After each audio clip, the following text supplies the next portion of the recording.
So, dear teachers, welcome to JSN English Learning. We are with Ambai's short story Forest. And forest, it's a symbolic space in Solito. And it refers to a place where you are finding peace. It is a place where you can discover your real worth. You will get to know your real self, where you can experience limitless freedom and where you can be free from social surveillance. Social surveillance எப்பொழுதுமே நம்ம கண்காணிப்புக்கு உள்ளாகியே இருக்கிறோம். அந்த கண்காணிப்புனால நம்ம என்ன பண்றோம்? நாம இல்ல, நாம வேற ஒரு ஆளா நடிச்சுக்கிட்டு இருக்கிறோம். அப்ப நடிக்காம நம்ம இயல்பு நிலையில இருக்கக்கூடியது எது, எந்த இடம் அப்படின்னு கேட்டீங்கன்னா, it is the forest. Forest அப்படிங்கிறது it's not an external space, it is your mind. அகத்தின் அழகு முகத்தில் தெரியும் அப்படின்னு சொல்லுவாங்க. அது பழைய மொழி. இப்ப அகத்துல இருக்கிறது முகத்துல தெரியாது. ஏன் அப்படிங்கிற நம்ம எல்லாம் ட்ரெயின்ட் ஆயிட்டோம். we are trained artists. முன்னாடி எல்லாம் ஆர்டிஸ்ட் அப்படிங்கிறது ரொம்ப கம்மியான பேர் இருப்பாங்க. இன்னைக்கு ஆர்டிஸ்ட் தான் அதிகமா இருக்காங்க. ஜெனுவின் ஆட்கள் வந்து ரொம்ப ரொம்ப கம்மி. we have been trained to have a false personality. We call it as persona. Persona அப்படின்னாவே it's a mask ன்னு அர்த்தம். we are wearing a mask. நம்ம ரொம்ப நல்லவங்களா நம்மளையே எல்லா நேரமும் காட்டிக்கிறோம் அப்படிங்கிறது இருக்கு. அப்ப நம்மளுடைய பர்சனல் லைஃப் வேற இருக்கு, பப்ளிக் அப்பியரன்ஸ் அப்படிங்கிறது வேற மாதிரி இருக்கு. அப்ப பர்சனல் ரியல் செல்ஃப் அப்படின்னா it is your mind. Your mind is a forest. Is idea clear teachers? அப்ப இந்த ஸ்டோரியில what point of view is being used? என்ன பாயிண்ட் ஆஃப் வியூல ஸ்டோரி சொல்லியிருக்காங்க? Third person narrative. All knowing narrator. இவர் வந்து இந்த ஸ்டோரிக்குள்ளார ஒரு கேரக்டர் கிடையாது, வெளியில இருந்து இருக்கக்கூடியவர். ஆனா இவருக்கு இந்த ஸ்டோரிக்குள்ளார வரக்கூடிய எல்லா கேரக்டருடைய மைண்டும் நல்லா தெரியும். அதனாலதான் அவர் இந்த ஸ்டோரியை பத்தி சொல்லிட்டு இருக்கார். அப்ப இந்த ஸ்டோரி யாருன்னு நமக்கு தெரியாதுன்னா காட், நம்ம யாருன்னு சொல்ல முடியாத மாதிரி ஒரு கேரக்டர். இப்ப அவரு வந்து இந்த ஸ்டோரியில செந்திரு அப்படிங்கிற ஒரு கேரக்டர். இந்த கேரக்டர் வந்து ஒரு ஃபீமேல் கேரக்டர். இவங்க பாத்தீங்கன்னா டொமஸ்டிக் லைஃப்ல இருக்கக்கூடிய ஒரு கேரக்டர். டொமஸ்டிக் லைஃப்னா ஒரு ஃபேமிலி லைஃப்ல இருக்கக்கூடிய ஒரு கேரக்டர். இவங்க பாத்தீங்கன்னா ஒரு பக்காவான ஹவுஸ் ஒய்ஃபா இருந்தவங்க. ஒரு ஹஸ்பண்டுக்கு நல்ல ஒரு சப்போர்ட்டிவ் ஒய்ஃபா இருக்காங்க, ஒரு ஃபேமிலியோடைய கேர்டேக்கரா இருக்காங்க. அவங்க பாத்தீங்கன்னா she has worked tirelessly and she has contributed ideas, she has helped her husband succeed and she has devoted herself to the well-being of the others who are related to her. Yet nobody has recognized her contribution. அப்பப்பா சூப்பரா நீ idea கொடுத்த அப்படின்னு கூட யாருமே சொல்லல. உன்னுடைய பங்களிப்பு என்பது இந்த குடும்பத்தில் ரொம்ப அதிகமா இருக்கு அப்படின்னு யாருமே அவங்கள ரெக்கக்னைஸ் பண்ணல. எல்லாமே யாரதான் அப்ரிஷியேட் பண்றாங்க? Everybody appreciates the man. இந்த குடும்பம் நல்லா இருக்குன்னா அதுக்கு யார் காரணம்? இந்த மாடா உழைக்கிறானே அப்படின்னா அவன் மாடா வெளியில போய் உழைக்கிறதுக்கு இங்க ஒரு ஸ்பேஸ் ஏற்படுத்தி கொடுக்குறாங்க இல்லையா? ஒரு பேக்கப்பா இருந்து எல்லா வேலையும் நான் பாத்துக்கிறேன், நீங்க வெளியில போய் சம்பாரிச்சுட்டு வாங்க. வெளியில உங்களுக்கு ஒரே ஒரு பாஸ் தான், இங்க வீட்டுக்குள்ளார 1008 தலைவலி. அப்ப அந்த தலைவலிய தன் மேல ஏற்றுக்கிட்டு செய்யக்கூடிய அந்த பெண்மணி வந்து அவங்களுடைய கான்ட்ரிபியூஷன் யாருமே பெருசா செலிப்ரேட் பண்ணல. Is idea clear teachers? அவங்களுடைய பிரசன்ஸ் வந்து இந்த ஃபேமிலிக்கு ரொம்ப பெருசா தேவைப்பட்டது. பட் அந்த ஃபேமிலி வந்து நல்ல சக்சஸ்ஃபுல்லா வரும்போது அந்த குடும்பத்துல இவங்களை வந்து ஒரு பொருட்டாவே யாருமே கருதல. she felt that she was unnecessary for the family. அதே மாதிரி அவருடைய டிசையர் என்ன, அவளுடைய நீட்ஸ் என்ன, அவருடைய மைண்ட் என்ன அப்படின்னு யாருமே கண்டுக்கல. அந்த மாதிரி ஒரு டிராமாட்டிக் ஒப்ரஸ்ட் ஸ்டேட்ல தான் நம்ம ஹீரோயின் இருக்காங்க. அந்த ஹீரோயினுடைய பேர் என்ன? செந்திரு அப்படிங்கிறவங்க எப்படி இருக்காங்க அப்படின்னா, she is very useful for the family. அப்ப அந்த ஃபேமிலியில இருக்கிற எல்லாமே அவளை யூஸ் பண்ணிக்கிறாங்க. But nobody appreciates her, nobody values her a lot. அவங்க பாத்தீங்கன்னா ஒரு ஃபங்க்ஷனல் ஆப்ஜெக்ட் மாதிரி தான் இருக்காங்க. அவங்கள ஒரு பர்சனா யாரும் ட்ரீட் பண்ணல, டிக்னிஃபைடா யாரும் ட்ரீட் பண்ணல. இதை எடுத்துட்டு வா, அதை எடுத்துட்டு வா அப்படின்னு சொல்லாங்க. நல்லா சமைச்சிருக்கமா, சூப்பர்மா அப்படின்னு யாருமே சொல்லல. அப்ப அந்த மாதிரி அவங்களுடைய வேல்யூவை யாருமே ரியலி அப்ரிஷியேட் பண்ணாத ஒரு சுச்சுவேஷன் இருக்கும்போது இவங்களுக்குள்ளார ஒரு கிரைசிஸ் வருது. இவங்களுக்காகத்தானே நான் 24/7 வேலை செய்யறேன். ஆனா ஒரு நாய் கூட sorry for using that word, but ஒருத்தவங்க கூட என்ன ரெக்கக்னைஸ் பண்ணலையே என்னுடைய ஒர்க்கை அப்படின்னு அவங்களுக்குள்ளார ஒரு பெரிய போராட்டம் வரும்பொழுது அவங்க என்ன பண்றாங்க, நான் யாரு, நான் எதுக்காக இந்த உலகத்துல இருக்கிறேன், என்ன நான் really am I worthy to live அப்படிங்கிற ஒரு பெரிய டிலமா வரும்பொழுது she wanted to know who she is, what she is here for, what is her real worth. Okay, இவங்க என்ன அப்ரிஷியேட் பண்ணாதான் நான் worthy-யா இல்ல ஐ எம் ரியலி worthy-யா அப்படின்னு அவளுக்கு ஒரு பெரிய போராட்டம் வரும்பொழுது she makes a decision. என்ன டெசிஷன் அப்படின்னா, நான் என்ன பண்ண போறேன், I am going to embark on a journey into the literary forest. எந்த ஃபாரஸ்ட்குள்ள போறாங்களா? Literary forest. ஓகே, லிட்ரரி ஃபாரஸ்ட்குள்ள போகணும்.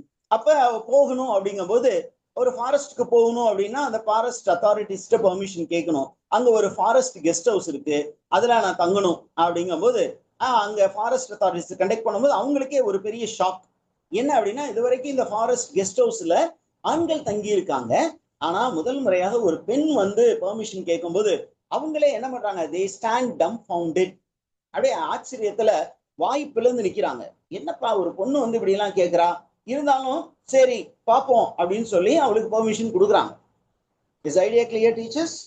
இப்ப அடுத்தது எங்க போகணும், ஹஸ்பண்ட் கிட்ட போகணும், போய் பெர்மிஷன் கேட்கணும். அப்ப இவங்க என்ன பண்றாங்க, ஹஸ்பண்ட் கிட்ட போயிட்டு இந்த மாதிரி எனக்கு தோணுது, நான் போறேன், நான் பெர்மிஷன் எல்லாம் கேட்டுட்டேன், எனக்கு ஃபாரஸ்ட் கெஸ்ட் ஹவுஸ்ல தங்குறதுக்கு பெர்மிஷன் கொடுக்கறதுக்கு தயாரா இருக்காங்க, ஐ எம் கோயிங் அப்படின்னு சொல்லும் பொழுது அவருக்கு பயங்கரமான கோபம் வருது. Is idea clear teachers? ஏன் கோபம் வருது அப்படின்னு கேட்டீங்கன்னா, she is a பக்கா patriarch. she is a typical patriarch. patriarchனா மேல் ஐடியாலஜி, மேல் ஷாமனிஸ்ட் ஐடியாலஜி ரொம்ப அதிகமா இருக்கு.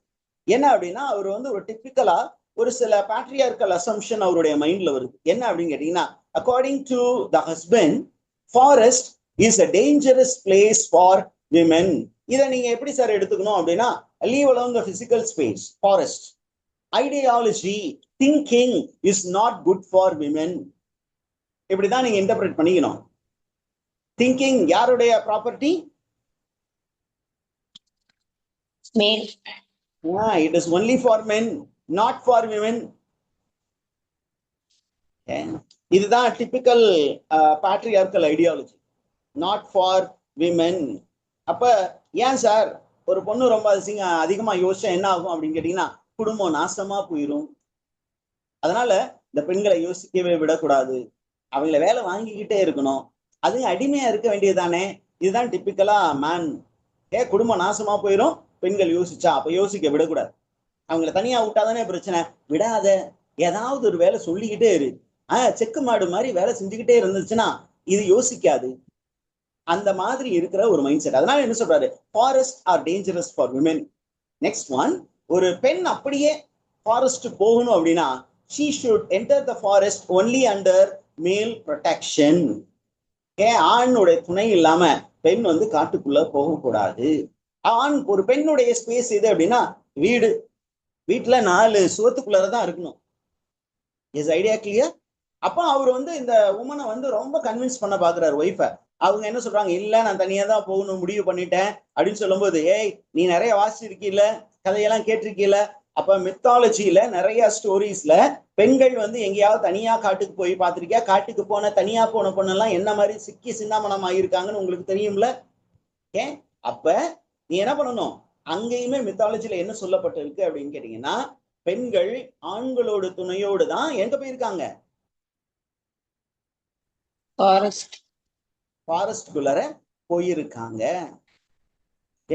இப்போ மித்தாலஜியை எடுத்து அவரு திருப்பி என்ன சொல்றாரு, இங்க பாரு, மித்தாலஜியில கூட இந்த புராணங்கள்ல, நீ வாசித்த புராணங்கள்ல கூட men are the ones who get into the forest and women are loyal followers. Raman போனாரு, பின்னாடியே அத்தான் அப்படின்னு அப்படியே வாயை மூடிக்கிட்டே ஏன் போறோம், நம்ம போய் தான் தீரணுமா அப்படின்னு எதையுமே கேள்வி கேட்காம என்னது அந்த கணவன் சொல்றத அப்படியே கீழ்ப்படிந்து ஒரு மனைவி ஃபாலோ பண்ணி போனா. எல்லாமே இந்தியன் மித்தாலஜில சொல்லப்பட்ட கதைகள். அப்ப நீ தனியா போறது சரி இல்ல அப்படின்னு சொல்லியிருக்காரு. Is idea clear teachers? அதுக்கு அவர் ஒரு சில எக்ஸாம்பிள்ஸ் எல்லாம் கொடுத்திருக்காரு. எப்படி பாரு என்ன அப்படின்னு கேட்டீங்கன்னா, சீதா பிராட்டி காட்டுக்குள்ள போனாங்க. ஆனா அவங்க தனியா போனாங்களா? யாரோட போனாங்க? தன்னுடைய கணவன் போனாருங்கிறதுக்காக கணவனோடு போனாங்க. அதனால அவங்க தனியா போகணும்னு போகல. ராமன் போனாரு, அதனால பின்னாடியே யாரும் போனா? சீதா. எத்தனை வருஷம் காட்டுல இருந்தாங்க? 14 வருஷமா வனவாசம். அடுத்தது நெக்ஸ்ட் ஒன் இஸ் நல தமயந்தி. நலன் அப்படின்னு ஒருத்தர் இருந்தான். இவனும் நம்ம புராணத்துல பாக்குறோம். அவன் ஹஸ்பண்ட் போறாருன்னு பின்னாடி யாரும் போனா? தமயந்தியும் போனாங்க. Is idea clear? இப்ப ஒரு ஆன்மீக உலகத்தினுள்ளே ஒரு ஹஸ்பண்டோடு ஒரு மனைவி போனா அப்படின்னு கேட்டீங்கன்னா, அங்க அவ பத்தினியா இருக்கிறதுக்கு எல்லா பாசிபிலிட்டிஸ் இருக்கு. ஒருவேளை அவ தனியா காட்டுக்குள்ள போனானா அவளுடைய கற்பு நெறி தவறுவதற்கு நிறைய பாசிபிலிட்டிஸ் இருக்கு.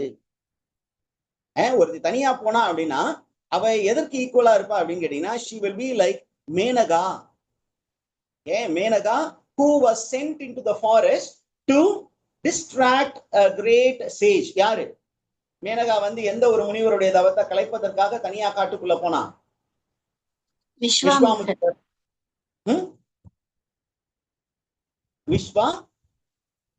விஸ்வாமித்திரர். அப்ப அந்த மாதிரி ஒரு விஷயங்களை வந்து இவரு சொல்லி என்ன சொல்றாரு, நீ போறது சரியில்லை. அப்ப அவர் வந்து சம பண்ணும்னா ஒரு பெண்மணி, அது திருமணமான பெண்மணி காட்டுக்கு போகணும்னா யாரோட போகணும்? ஹஸ்பண்டோட போகணும், அல்லது யாராவது ஒரு மேல் கம்பெனியனை கூட்டிட்டு போகணும். அண்ட் விமென் அப்படிங்கிறவங்க தனியா இந்த மாதிரி தன்னிச்சையா முடிவெல்லாம் எடுக்கக்கூடாது அப்படின்னு சொன்னா கூட இவன் வந்து ஒரு ட்ரெடிஷ்னல் பெண்மணியா இருந்தாருன்னு வச்சுக்கோங்களேன். ஒரு நம்ம சோ கால்டு இதிகாசம் புராணத்துல இருக்கக்கூடிய ஒய்ஃபா இருந்தா கணவன் சொல்லிட்டாரு நம்ம போக கூடாதுன்னு வச்சுக்கோ. ஆனா இவன் ஒரு மாடர்ன் உமன். ஆனா இவன் என்ன சொல்றான், என்ன ஆனாலும் சரி நான் எங்க போக போறேன், காட்டுக்குள்ள போக போறேன் அப்படின்னு சொல்லி எல்லாருக்கும் ஒரு பெரிய ஷாக்கு கொடுத்துட்டு எல்லா வாயையும் பழக்க வச்சுட்டு காட்டுக்குள்ள போயிட்டான். Is idea clear? யாரு காட்டுக்குள்ள போனா? செந்திரு. அப்ப செந்திரு என்ன பண்றாங்கன்னா காட்டுக்குள்ள போறாங்க. காடு வந்து ஒரு அழகான காடா இருந்தது. அந்த காட்டை பத்தி பயங்கரமான டிஸ்கிரிப்ஷன் கொடுத்திருக்காங்க, ரொம்ப ரொமான்டிக்கான டிஸ்கிரிப்ஷன்ஸ். அந்த காட்டுக்குள்ளார பாத்தீங்கன்னா there are branching pathways, dense trees, hidden sunlight, flowing streams, wind and silence. இது எல்லாமே பாத்தீங்கன்னா it is an ideal space. Okay what teachers? இந்த காட்டுக்குள்ளார ஒத்த பாதை மட்டும் கிடையாது, there are multiple pathways. அதுல ஒரே ஒரு பாதை மட்டும் இல்ல, மல்டிபிள் பாத்வேஸ் இருக்கு. And it is a symbol. Multiple pathways. ஒரு இடத்துல இருந்து இங்கிட்டு போலாம் இங்கிட்டு போலாம் இங்கிட்டு போலாம் இங்கிட்டு போலாம்னு 1008 பாதை இருக்கு. அப்ப இவன் என்ன பண்றா, எல்லாத்தையும் எக்ஸ்ப்ளோர் பண்ணி பாக்குறதுக்கு அங்க அவளுக்கு வாய்ப்பு கிடைக்குது. And this multiple pathway is a symbol. What does it symbolize அப்படின்னா, it symbolizes the many lives she might have lived. ஒருவேளை திருமணம் ஆகாமல் ஒரு ஸ்பின்ஸ்டராவே இருந்திருந்தா என்ன மாதிரி வாழ்க்கை இருந்திருக்கும். ஒருவேளை இந்த கணவனை கல்யாணம் பண்ணிக்காம வேற ஒரு மனிதனை திருமணம் பண்ணி இருந்தால் எப்படி இருந்திருக்கும், இல்ல வேற ஒரு லைஃப் ஸ்டைல்ல இருந்திருந்தா எப்படி இருந்திருக்கும் அப்படிங்கிற அந்த மல்டிபிள் பாசிபிலிட்டிஸை அவ எக்ஸ்ப்ளோர் பண்ணி பாக்குறதுக்கு அந்த மைண்ட் அப்படிங்கிற அந்த ஃபாரஸ்ட்ல அவளுக்கு டைம் கிடைத்தது. Is a place clear? Is the idea clear, teachers? So this forest is actually the mind. The mind kullara there is an examination which is taking place. It's called self examination. Tamil la suya ஆய்வு. Okay, the suya ஆய்வு. இந்த சுய ஆய்வு நமக்குள்ளே நடக்கும். இன்னைக்கு நம்ம இந்த ஆளு திருமணம் பண்ணிட்டு இங்க இருக்கிறோம். ஒருவேளை திருமணம் பண்ணாமல் நம்ம இருந்திருந்தா எப்படி இருந்திருப்போம்? நம்முடைய தந்தை இருந்திருந்தா எப்படி இருந்திருப்போம்? இல்ல வேறு ஏதாவது நபர்களை திருமணம் முடித்திருந்தால், நமக்கு ஸ்கூல்ல ஒரு பையன் ப்ரொபோஸ் பண்ணா, காலேஜ்ல ஒரு நான் ஃபர்ஸ்ட் இயர்ல செகண்ட் இயர்ல இல்ல டீச்சர் ட்ரைனிங் படிக்கும் பொழுது அல்ல பிஎட் படிக்கும் பொழுது அங்க இருந்து கூப்பிட்டாங்க, இங்க இருந்து பொண்ணு கேட்டு வந்தாக, அவர்களுக்கெல்லாம் நான் வாக்குப்படாம போயும் போயும் இந்த ஆளுக்கு வாக்கப்பட்டனே அப்படின்னு எல்லா பாசிபிலிட்டிஸும் யோசிச்சு பார்க்கிறோம். That is called self examination. Is idea clear teachers? அந்த செல்ஃப் எக்ஸாமினேஷன் இவ பண்றதுக்காக தான் எங்க போயிருக்கிறாங்க? அந்த ஃபாரஸ்ட் பங்களாவுக்கு போயிருக்கிறாங்க. So the journey is not just external journey, it is also an interior journey. ஓகேவா டீச்சர்ஸ்? நீங்க பிசிக்கல் ஸ்பேஸ்க்குள்ள அவங்க போயிருந்தால் கூட அந்த பிசிக்கல் ஸ்பேஸ் போறது வந்து ஒரு symbolic journey. It is going inside of oneself. தன்னுடைய வாழ்க்கைய அப்படியே சீர்தூக்கி பார்த்தல், அசை போடுதல். அந்த அசை போடுற வேலை யார் பண்ணியிருக்கா?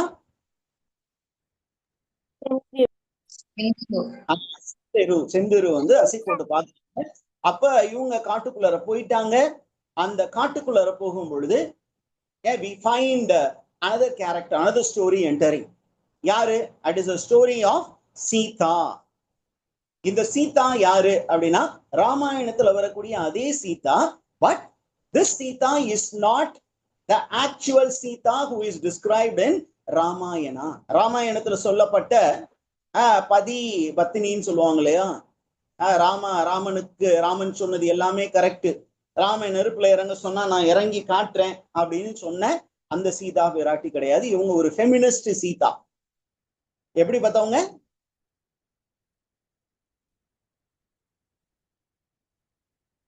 She is a feminist Sita from mythology. It's a mythic retelling. இதை என்னன்னு சொல்லணும் டீச்சர்ஸ் இந்த ஸ்டோரிய? இதுல ஒரு பாட்டு வந்து it is a mythical retelling. It's a retelling of Ramayana. From whose perspective? Sita's perspective. Are you with me? புரிஞ்சுதா? என்ன கேட்டகரியில? retelling. Retelling of myth. ஏற்கனவே இருக்கிற ஒரு ஸ்டோரிய வேற ஒரு கோணத்திலிருந்து, வேற ஒரு கதாமாந்தருடைய கோணத்திலிருந்து இந்த கதை சொல்வது. இப்ப இவங்க பாத்தீங்கன்னா ரொம்ப அமைதியான பெண்மணி இல்ல. இவங்க பாத்தீங்கன்னா இந்த காட்டுக்குள்ளார ஏன் வந்திருக்காங்க அப்படின்னு கேட்டீங்கன்னா, she is living in the forest after her second exile. முதல் முறையாக காட்டுல விட்டுறாங்க. இரண்டாம் முறையாக இவங்க இப்ப காட்டுல இருக்கிறாங்க. அண்ட் யார் இவங்களை இந்த காட்டுக்குள்ள விட்டுட்டு வந்தது அப்படிங்கும்போது ராமன். ராமன் யாரு?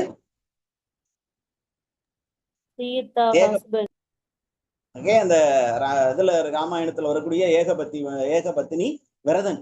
ஏகபத்தினி விரதி கேள்விப்பட்டிருக்கோம். இது விரதன், ஒரே பொண்ணு, வேற எந்த பொண்ணையும் ஏறெடுத்து கூட பார்க்காதவரு.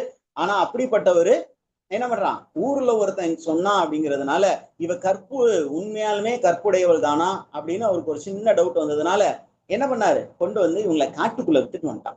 இப்ப காட்டுக்குள்ள விட்டுட்டு போகும்போது அவருடைய மனநிலை என்னன்னு ஜஸ்டிபிகேஷன் சொல்றது மட்டும்தான் ராமாயணத்துல இருந்து.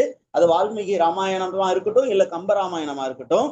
ஆனால் இந்த சீதா பிராட்டியுடைய மைண்ட் செட் என்னவா இருக்கும், அவங்களுடைய இமோஷனல் ஸ்டேட்டஸ் என்னவா இருந்திருக்கும்? இதுவரைக்கும் கணவன் வந்து நம்மளை எந்த காலத்திலையும் கைவிட மாட்டான்னு நினைச்ச அந்த சீதா பிராட்டி, இந்த கணவன் வந்து நம்மளை இங்க வந்து விட்டுட்டு போயிட்டானே அப்படிங்கும்போது அவங்க தன்னுடைய ஒரு இக்கட்டான ஒரு சூழ்நிலை இருக்காங்க. இப்ப அவங்க என்ன பண்றாங்க அப்படின்னா தன்னுடைய வாழ்க்கைய சீர்தூக்கி பாக்குறாங்க. ஒரு எக்ஸாமினேஷன் ஆஃப் கான்சியன்ஸ் பண்ணி பாக்குறாங்க. அவங்களுடைய லைஃப அவங்க ரீதிங்க் பண்ண. What is she doing அப்படின்னா, she sits alone in the forest and begins to think about her life. அவங்களுடைய லைஃப், அவங்களுடைய பிறப்பிலிருந்து அவங்க எப்படி ராமனை திருமணம் பண்ணிக்கிட்டாங்க, எப்படி ராவணன் வந்து அவங்கள கூட்டிகிட்டு போனாங்க, அவனை வந்து தூக்கிட்டு போனாங்க. அப்புறம் இந்த ஃபயர்ல ஒரு என்ன சொன்னா ஃபயர் டெஸ்ட் அப்படின்னு சொல்லுவாங்க. அந்த ஃபயர் டெஸ்ட்டுக்கு எப்படி ஆளாக நேர்ந்தது, அப்புறம் ஃபைனலா கொண்டு வந்து எப்படி இவர் நம்மளை காட்டுல விட்டுட்டு போயிட்டாரு, நம்மளை சந்தேகப்பட்டு இந்த மனுஷன் இப்படி வந்து பண்ணிட்டானே அப்படின்னு அவங்க எல்லாத்தையுமே அவங்க யோசிச்சு பாக்குறாங்க. அதே நேரத்துல என்ன சொல்றாங்க, throughout her life she has been judged by others. என் வாழ்க்கைய நான் வாழவே இல்லையே, எல்லாரும் வேற யாரோ ஒருத்தவங்க என்னுடைய வாழ்க்கைய முடிவு பண்ற நிலையில இருந்திருக்காங்க, அவங்களுக்காக என்னுடைய வாழ்க்கை பல கோணங்கள்ல வந்து பந்து மாதிரி அடிபட்டு நான் ரொம்ப நொந்து வெந்து போயிருக்கிறேன். அப்ப தொடர்ச்சியா என் வாழ்க்கையில பல இடங்கள்ல நான் பத்தினி அப்படிங்கறத ப்ரூவ் பண்ண வேண்டியது இருக்கு. ஐ எம் பியூர் அப்படின்னு ப்ரூவ் பண்ணி இருந்திருக்கிறது. அப்ப she is going to question her real worth. இப்ப என்னோட ரியல் வர்த் என்னது? நான் ராமனுடைய மனைவி, அந்த ராமனுக்கு மட்டும் நான் வந்து உண்மையுள்ளவளாக இருப்பதனால்தான் எனக்கு இந்த உலகத்தில் அங்கீகாரமா, இல்ல நான் சீதா அப்படிங்கிறதுனால எனக்கு ஒரு அங்கீகாரம் கிடைக்குமா அப்படிங்கிற ஒரு விஷயம். அப்ப இவங்க என்னென்ன நினைக்கிறாங்கன்னா, எல்லாருமே ராமனை தானே பெருசா சொல்றாங்க, அவனை நான் வந்து பின்னாடியே ஃபாலோ பண்ணி போனேன்ல, என்னை பத்தி யாருமே ஒரு கதை எழுதல. அப்ப என்ன பண்றாங்க, நானே என்னுடைய கதையை எழுதுறேன், என்னுடைய ஃபீலிங்ஸ் இமோஷன்ஸுக்கு முக்கியத்துவம் கொடுத்து நான் எழுதுறேன் ராமாயணத்தை மாத்தி இத ராமாயணம்னு எழுத போறதில்ல, சீதாயணம்னு நான் எழுத போறேன் அப்படின்னு அவங்க பேனா எடுத்து எழுத தொடங்குறாங்க. ராமனை புகழ்ந்து ஒரு காப்பியம் எழுதப்பட்டது, நான் சீதாயணம் எழுத போகிறேன் அப்படின்னு எழுத தொடங்கணும்னு அங்க முட்டுக்கட்டை வருது. யாரு முட்டுக்கட்டை உள்ள வர்றா? வால்மீகி வர்றார். யார் இந்த வால்மீகி? முத ராமாயணத்தை எழுதினவர் அவர் தான். ஓகேவா டீச்சர்ஸ்? Yes sir. அப்ப இந்த வால்மீகி வர்றாரு. வால்மீகி வந்து ஏமா இப்படி உனக்கு வேண்டாத வேலை, நான் தான் ஏற்கனவே ராமாயணம்னு எழுதி இருக்கிறேன்ல, ராமாயணம்னு ஒரு டெக்ஸ்ட் ஏற்கனவே இருக்குது, அந்த டெக்ஸ்ட்ல நீ ஒரு கேரக்டர், நீ ஏன் எழுதணும் அப்படிங்கும் போது அவர் என்ன சொல்றாங்க, இவங்க சொல்றாங்க, ஐயா நீங்க ராமாயணம் எழுதி இருக்கிறீங்க, அந்த ராமாயணத்துல ராமனுக்கு தான் முக்கியம், அதுலயே இருக்கு டைட்டில் ராமா ஆயனம், ராமனுடைய கதை அப்படின்னு சொல்லி இருக்கிறீங்க. அப்ப நீங்க காட்டியிருக்கிற ஒரு ராமன் ஒரு சீதை, அவங்க அப்படிப்பட்டவங்களா இருக்காங்க. இந்த உலகத்துல நிறைய ராமர்கள் இருக்கிறாங்க, நிறைய சீதைகள் இருக்கிறாங்க. என்ன அப்படி என்ன அர்த்தம் அப்படின்னு கேட்டீங்கன்னா, there are many untold stories. நீ சொல்லாத, நீ பார்க்காத, நீ வந்து கிரகிக்காத கதைகள் நிறைய இருக்கு. அந்த கதைகள்ல ஒண்ணுதான் என்னுடைய கதை. அப்ப நான் என்ன பண்ண போறேன், I am going to write my life experience.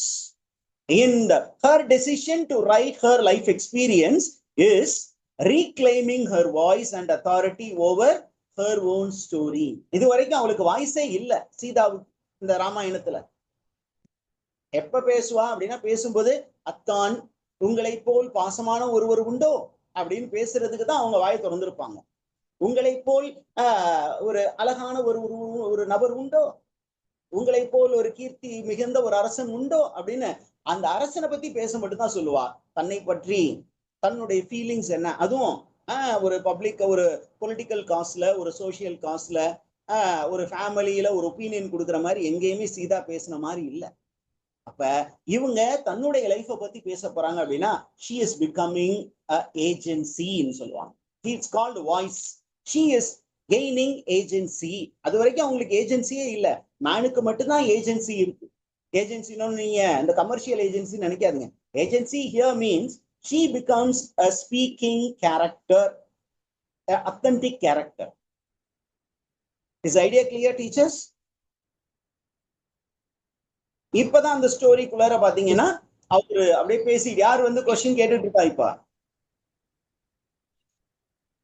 Valmiki Sita கிட்ட கேக்குறாரு, நீ ஏன் எழுத போற அப்படின்னு கேக்குறாரு.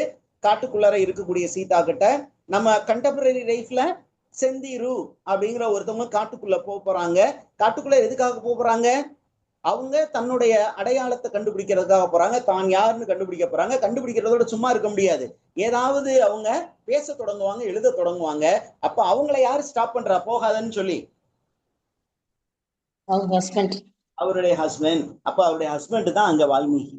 அப்படி நீங்க புரிஞ்சுக்கணும். ஏன் ரெப்ரசன்ட்ஸ் தட். அப்ப நமக்கு ஸ்டோரிக்குள்ளார the whole forest becomes a symbol. ஓகேவா? What does it symbolize? It symbolizes a place where women can be independent. It's a place where there will be alternate knowledge. Alternate knowledge na, there are several truths which are unavailable to women in ordinary social life. It's a female space, unlike home, where there is a possibility for experimentation and self-exploration. And it is a place for rebirth. Enna rebirth? A transformative experience, and forest is the one which gives way for women to give their own petite narrative or marginal narratives. நீங்க இது வந்து western term பயன்படுத்துறேன். Grand narratives and petite narratives அப்படின்னு லேட்டார்ட்னு ஒரு ஃபேமஸான ஒரு scholar சொல்லியிருக்கார். யார் சொல்லியிருக்கா? Grand narratives and petite narratives. கேள்விப்பட்டிருக்கீங்களா teachers? Grand narratives and little narratives சொல்லுவாங்க, பெட்டைட் நரேட்டிவ்ஸ் சொல்லுவாங்க. இதை சொன்னது யாரு அப்படின்னா, அது போஸ்ட் மாடர்ன் ஒரு ஃபேமஸான திங்கர் இருக்காரு. அந்த திங்கருடைய பேரு ஜீன் பிராங்கோயிஸ் லேட்டார்ட். LYOTARD. யார் சொன்னா?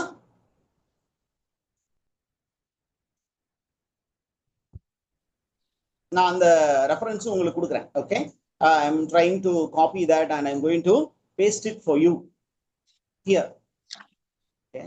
The grand narrative அப்படிங்கிறது இந்த ஆணாதிக்க சமுதாயம் கொடுக்கக்கூடிய நரேட்டிவ். அதை தான் அந்த உலகம் அக்செப்ட் பண்ணக்கூடியது. அந்த கிராண்ட் நரேட்டிவ்ல யாருக்கு வாய்ஸே கிடையாது. ஃபீமேலுக்கு வாய்ஸே கிடையாது. மேல் பெர்ஸ்பெக்டிவ் மட்டும் தான் இருக்கு, மேல் இமோஷன்ஸ் மட்டும் தான் இருக்கு, மேல் ஐடியாஸ் மட்டும் தான் இருக்கு. அதுல வாய்ஸே இல்லாம இருந்தாங்களே ஃபீமேல், அவங்க சொல்லக்கூடியது தான் மார்ஜினல் நரேட்டிவ்ஸ். அந்த மாதிரி ஒரு மார்ஜினல் நரேட்டிவ்ஸ் தான் இங்க இருக்கு. எவ்வளவோ வால்மீகி சொல்லியும் அந்த மித்தலாஜிக்கல் சீதா வந்து என்ன பண்ணல, நான் எழுத போறத விடல. சீதா ஆயனம் அப்படிங்கிறத நான் விட்டுறேன், நீங்க சொல்லிட்டீங்க ஐயா, நீங்க சொல்லிட்டீங்க நான் விட்டுறேன் அப்படின்னு விட்டுருந்தாங்கன்னா இந்த அம்பையுடைய ஃபாரஸ்ட் இருந்திருக்காது. அவங்க என்ன சொல்றாங்க, நீ என்ன சொன்னாலும் சரி, நீ ஓ ராமாயணத்தை எழுதிட்ட, நான் சொல்லப்படாத சீதாயனம் அதை நான் சொல்ல போறேன் அப்படின்னு அவங்க ரொம்ப ரெசல்யூட்டா நிக்கிறாங்க. She is the symbol of resilience. அதே மாதிரி தான் செந்திரு. செந்திரு என்ன பண்றாங்க, தன்னுடைய ஃபேமிலிக்குள்ளார ஒரு ஒப்ரஸ் ஸ்டேட்ல இருக்கிறாங்க. இதுல இருந்து வெளியில போய் தனியாக இருந்து தான் யாருன்னு தெரிஞ்சுட்டு போகணும் போது ஹஸ்பண்ட் ஸ்டாப் பண்றாரு. இருந்தாலும் அவங்க இல்லைன்னு சொல்லி காட்டுக்குள்ள போறாங்கல்ல, அந்த காட்டு பங்களாவுக்கு போறாங்கல்ல. அப்ப அந்த இடத்துல இந்த ரெண்டுமே, இந்த ரெண்டு ஸ்டோரியும் merge ஆகும். Both of them assert their individuality. Is idea clear, teachers?